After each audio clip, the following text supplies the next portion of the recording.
Gentlemen, today I am going to give information about the Geneva Convention. The Geneva Convention and its additional protocols are the international treaties that contains the most important rules for limiting the brutality of the war. Henry Durant, a businessman from Geneva, Switzerland, first witnessed the consequence of bloody Battle of Solferino during unification of Italy in 1859. It prompted him to write an account and propose a solution to lighten the violence of war. He also made a volunteer group which will provide assistance to the one who are affected by war, which includes the military personnel and the civilians. And this volunteer group was later came to be known as the Red Cross. It was founded by Henry Durant in the year 1863.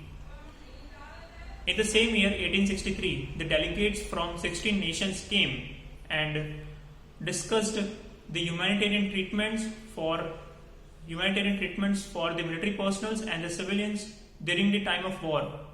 And this treaty was signed by 12 nations out of 16 nations and later came to be known as the First Geneva Convention. In the year 1906, the Swiss government made some improvements in the Geneva Convention of 1863 and amendments were made to protect the wounded and the captured prisoners of war, also to protect the medical personnel who are treating, evacuating, removing the dead and wounded ones from the battlefield. After the World War I, it was decided that improvements were important for in the Geneva Convention. So it was updated in the year 1929 again, and it was regarding to ensure the civilized treatment of the prisoners of war.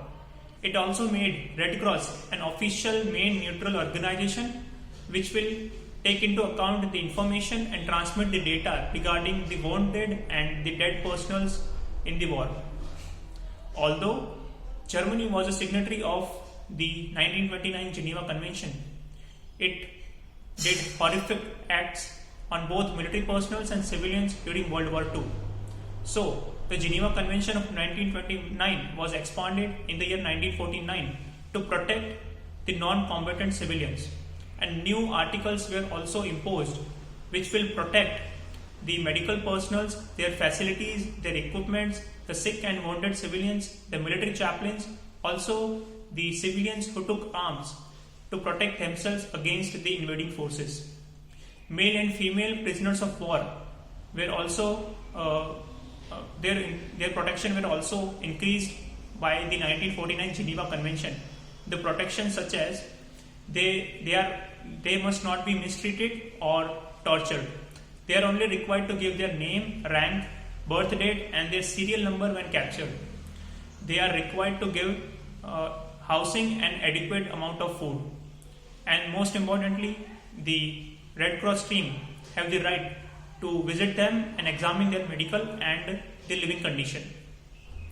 In the year 1977, Protocol 1 and 2 were also added in the Geneva Convention of 1949, which will protect the military personnel, the medical personnel, the workers, the civilians and the journalists during the time of international armed conflict. It also banned the use of weapons which cause severe injury or unnecessary suffering. Right now, over 196 states are the signatories of the Geneva Convention and follow them. This convention is not about winning or losing war. It's about the humanitarian respect the military personnel or civilian deserves, because after all they are all doing such acts for the sake of their nation's interest. Thank you, gentlemen.